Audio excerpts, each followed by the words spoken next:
বাইরে বেরিয়েছেন, শৌচাগারের প্রয়োজন হলে অনেকেই কাছে পিঠের শপিং মলে ঢুকে পড়েন। খুব চেনা ঘটনা, কারণ তার কিছুই নয়, শপিং মলের শৌচাগার সাধারণত পরিষ্কার পরিচ্ছন্ন থাকে।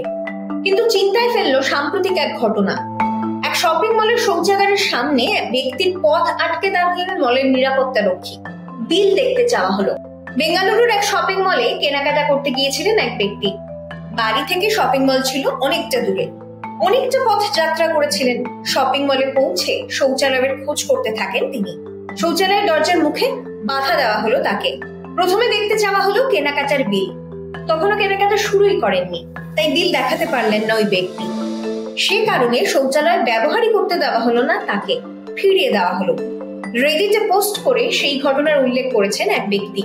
বিল দেখিয়েও শৌচালয়ে প্রবেশ করতে পারেননি অন্য এক ব্যক্তি।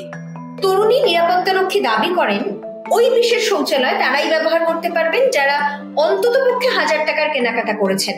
বাকি ক্রেতারা শপিং মলের অন্য ফ্লোরের যে শৌচালয়গুলি রয়েছে সেগুলি ব্যবহার করতে পারবেন। শপিং মল কর্তৃপক্ষের তরফে নাকি এমনই নির্দেশ দেওয়া হয়েছে বলে জানিয়েছেন ওই নিরাপত্তারক্ষী। কলকাতা বা রাজ্যের শপিং মলে অবশ্য এ ধরনের বিজ্ঞপ্তি এখনো চোখে পড়েনি।